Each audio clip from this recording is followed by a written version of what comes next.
Resucitó a los 4 días.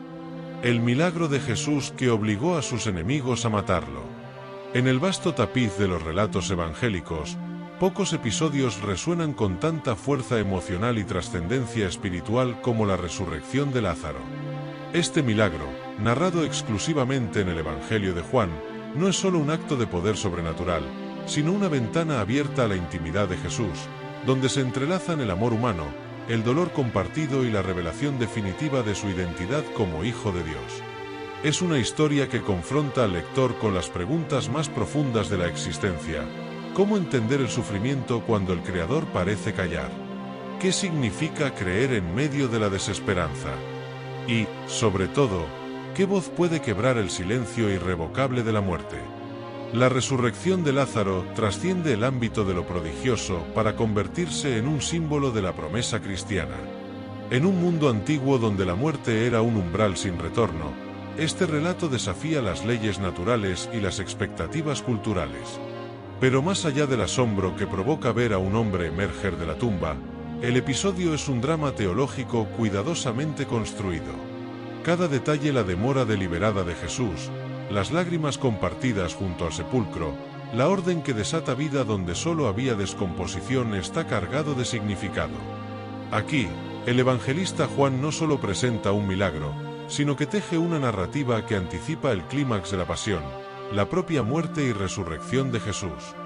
La historia se sitúa en Betania, un pueblo modesto a las afueras de Jerusalén, hogar de Lázaro y sus hermanas, Marta y María. Estos 3 personajes, mencionados en otros pasajes del Nuevo Testamento, representan una de las pocas relaciones personales profundas que los evangelios atribuyen a Jesús. No son simples seguidores, sino amigos íntimos, compañeros de mesa y confidentes. Este vínculo afectivo añade capas de complejidad al relato.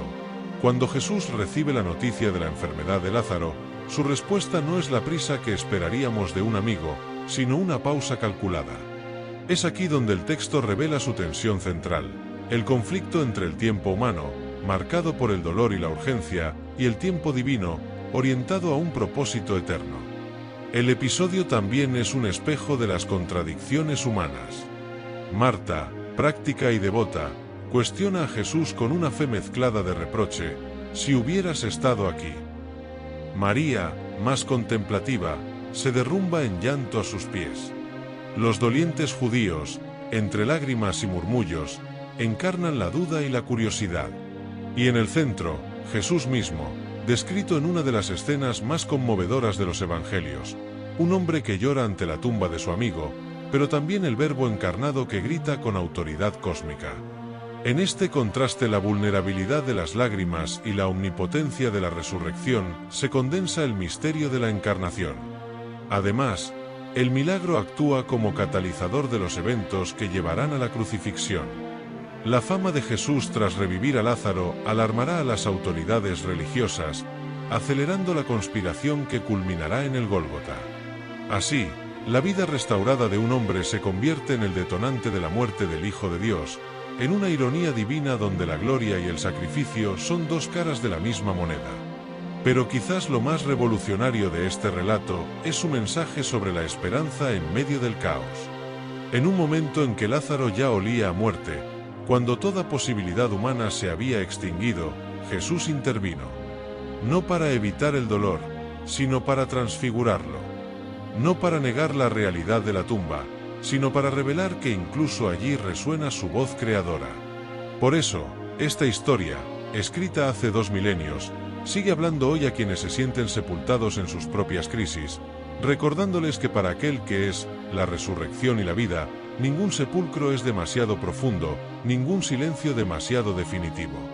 Al adentrarnos en este relato, no somos meros espectadores de un milagro antiguo, sino testigos de una verdad que atraviesa el tiempo: la muerte no tiene la última palabra. Y en esa certeza, encontramos la esencia de la fe cristiana.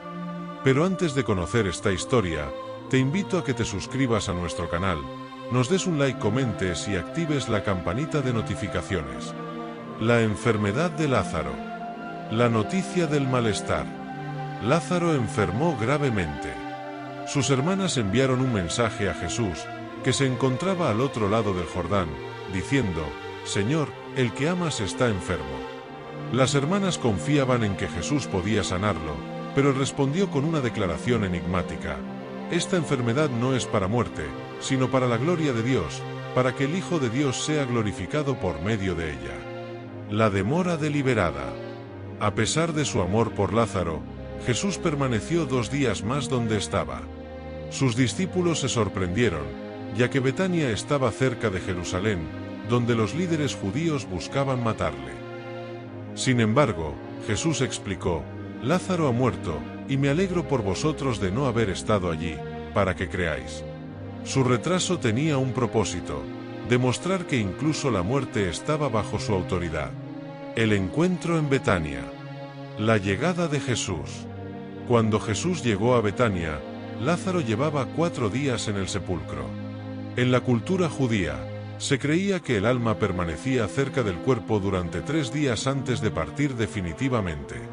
Al 4.º día, la resurrección parecía imposible, lo que hacía el milagro aún más impactante.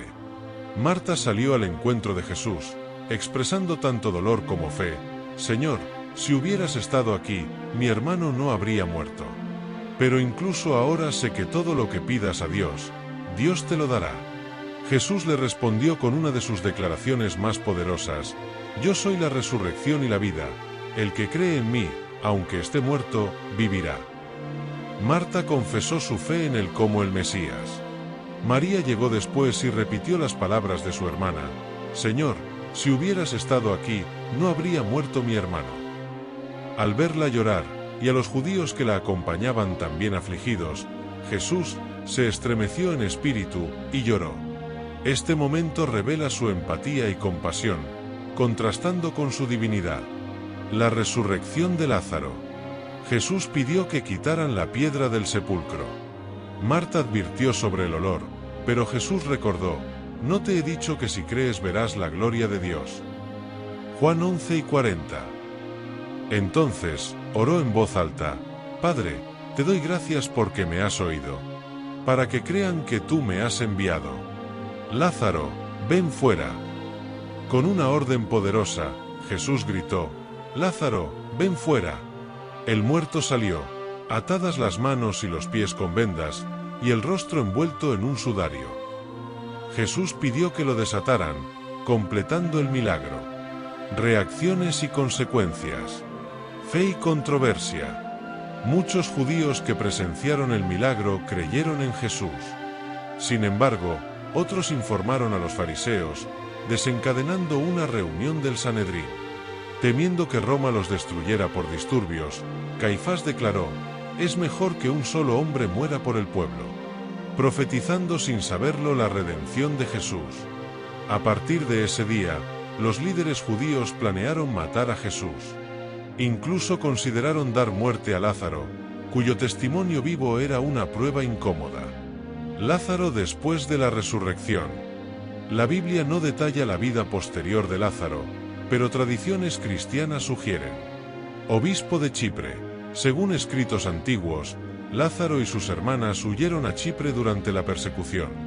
Allí, fue consagrado obispo por Pablo y Bernabé. Muerte y reliquias. Se cree que vivió 30 años más y fue enterrado en Lárnaca, Chipre. En el siglo IX sus restos fueron trasladados a Constantinopla. La resonancia de un grito que desata vida. La historia de Lázaro y Jesús no termina con un hombre saliendo de su tumba, sino con un eco que atraviesa siglos, interrogando a la humanidad sobre el significado último de la existencia. En este relato, el Evangelio de Juan no solo narra un milagro, sino que desvela el corazón del mensaje cristiano. La muerte, por más absoluta que parezca, no es el fin, y el dolor humano, por desgarrador que sea, no está huérfano de sentido. Aquí, en el polvo de Betania, Jesús no solo desafía la corrupción de un cadáver, sino que expone la mentira más antigua de la historia, la de un universo sin esperanza. La resurrección de Lázaro es, en esencia, un prólogo dramático de la Pascua. Al gritar Lázaro, ven fuera, Jesús no solo devuelve la vida a su amigo, sino que anuncia su propia victoria sobre el sepulcro. Sin embargo, la paradoja es profunda. el mismo poder que libera a Lázaro de la tumba llevará a Jesús a la cruz. La vida que brota en Betania será la causa formal de su condena, entrelazando glorificación y sacrificio en un designio que solo la fe puede abrazar. Así, el milagro no es un final feliz, sino un portal hacia el misterio redentor. Jesús acepta acelerar su muerte para dar a la humanidad la vida eterna. Pero más allá de su dimensión teológica, el relato es un espejo de las contradicciones humanas. En Marta vemos la fe que lucha contra la decepción, si hubieras estado aquí. En María, el llanto que no entiende, pero se postra. En los judíos, la curiosidad que oscila entre el asombro y la conspiración. Y en Jesús, la encarnación más pura del Dios que llora y a la vez crea, que se conmueve ante el dolor pero no se somete a él. Sus lágrimas en Betania no son una debilidad, sino una revolución. El Creador del universo se solidariza con el lamento de sus criaturas, dignificando el duelo humano como camino hacia la revelación. Esta historia también confronta nuestra relación con el tiempo. Jesús espera deliberadamente, permitiendo que Lázaro muera, que el dolor se agudice y que la desesperanza se instale. En ese intervalo, cuestiona nuestra impaciencia. ¿Creemos solo cuando las respuestas llegan rápido, o confiamos incluso cuando Dios parece ausente? El milagro no ocurre para evitar el sufrimiento, sino para transfigurarlo, recordándonos que los retrasos divinos no son negligencias, sino oportunidades para que la gloria se manifieste en plenitud. Hoy, en un mundo marcado por pérdidas, pandemias y sepulcros simbólicos de soledad, injusticia o fracaso, el grito de Jesús en Betania sigue resonando. Nos habla a quienes se sienten entrampados en cuevas de luto, a quienes cargan vendas de vergüenza o sudarios de culpa. Les repite que ninguna tumba es demasiado profunda, ningún olor demasiado nauseabundo, ningún silencio demasiado prolongado para aquel que es la resurrección y la vida. La orden, desátenlo. No fue solo para Lázaro, sino para toda la humanidad, una invitación a soltar las ataduras del miedo, la duda y la muerte. En definitiva, la resurrección de Lázaro es un manifiesto de esperanza radical. Nos recuerda que el cristianismo no es una filosofía que evade el sufrimiento, sino una fe que lo atraviesa para revelar luz en las tinieblas. Y aunque los líderes religiosos de la época intentaron silenciar este milagro ordenando matar tanto a Jesús como a Lázaro, fracasaron. Porque la vida, una vez liberada, no puede ser encadenada de nuevo. Así, este relato perdura no como una curiosidad bíblica, sino como una promesa. En Cristo, incluso cuando todo parece perdido, siempre hay un alba esperando tras el cuarto día.